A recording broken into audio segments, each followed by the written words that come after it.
नमः शिवाय। राधे राधे। महाशिवरात्रि व्रत कथा। एक गांव में एक शिकारी रहता था। वह शिकार करके अपने परिवार का पालन करता था। एक बार उस पर साहूकार का ऋण हो गया। ऋण न चुकाने पर सेठ ने उसे शिव मंदिर में बंदी बना लिया। उस दिन महाशिवरात्रि थी। वह शिव संबंधी बातें ध्यानपूर्वक देखता और सुनता रहा। संध्या होने पर उसे सेठ ने अपने पास बुलाया। शिकारी अगले दिन ऋण चुकाने का वायदा करके सेठ की कैद से छूट गया और वन में एक तालाब के किनारे बेल वृक्ष पर शिकार करने के लिए मचान बनाने लगा। उस वृक्ष के नीचे शिवलिंग स्थित था। वृक्ष के पत्ते मचान बनाते समय शिवलिंग पर गिर पड़े।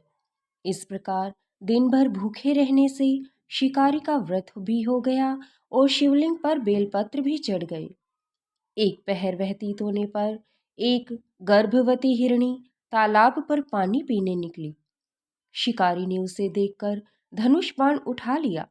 वह हिरणी कांपते हुए स्वर में बोली, मैं गर्भवती हूँ, मेरा प्रसव काल समीप है। मैं बच्चे को जन्म देकर शीघ्र ही तुम्हारे सामने उपस्थित हो जाऊंगी। शिकारी ने उसे छोड़ दिया। कुछ देर बाद एक दूसरी हिरणी उधर से निकली। शिकारी ने फिर धनुष पर बाण चढ़ाया। हिरणी ने निवेदन किया, हे व्याघ्र महोदय, मैं थोड़ी देर पहले ऋतु से निवृत्त हुई हूँ, कामातुर विरहिणी हूँ। अपने पति से मिलन करने पर शीघ्र तुम्हारे सामने प्रस्तुत हो जाऊंगी। शिकारी ने उसे भी छोड़ दिया। रात्रि के अंतिम पहर में एक मृगी अपने बच्चों के साथ उधर से निकली।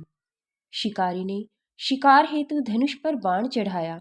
वह तीर छोड़ने ही वाला था कि वह मृगी बोली, मैं इन बच्चों को इनके पिता के पास छोड़ आऊं, तब मुझे मार डालना।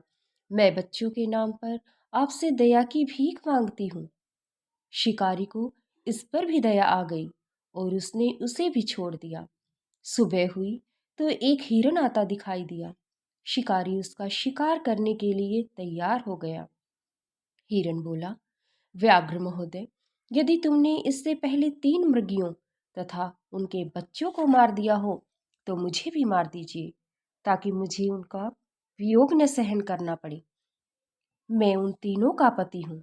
यदि तुमने उन्हें जीवन दान दिया हो तो मुझ पर भी कुछ समय के लिए कृपा करो। मैं उनसे मिलकर तुम्हारे सामने आत्मसमर्पण कर दूंगा। मृग की बात सुनकर रात की समस्त घटनाएं एक एक करके उसके दिमाग में घूम गई। उसने मृग को सारी बातें बता दी। उपवास, रात्रि जागरण तथा शिवलिंग पर बेलपत्र चढ़ने से उसमें भगवत भक्ति का जागरण हो गया। अतः उसने मृग को भी छोड़ दिया। भगवान शिव की अनुकंपा से उसका हृदय मांगलिक भावों से भर गया। अपने अतीत के कर्मों को याद करके वह पश्चाताप की अग्नि में जलने लगा। थोड़ी देर बाद हिरण से परिवार शिकारी के सामने उपस्थित हो गया। जंगली पशुओं की सत्यप्रियता, सात्विकता एवं सामूहिक प्रेम भावना को देखकर उसे बड़ी ग्लानि हुई। उसके नेत्रों से आंसुओं की झड़ी लग गई। उसने हिरण परिवार को मुक्त कर दिया। देवता इस घटना को देख रहे थे। उन्होंने आकाश से उस पर पुष्प वर्षा की तथा 2 पुष्पक विमान भेजकर शिकारी तथा मृग परिवार को शिवलोक का अधिकारी बना दिया। इस प्रकार इस शिवरात्रि की कथा को जो कोई सुनता है, भगवान महादेव उस पर विशेष कृपा करते हैं। शिवरात्रि की व्रत कथा के बगैर शिवरात्रि का व्रत नहीं होता। इसलिए महाशिवरात्रि के व्रत पर इस कथा का स्मरण जरूर करें। महादेव की कृपा आप सब पर बनी रहे।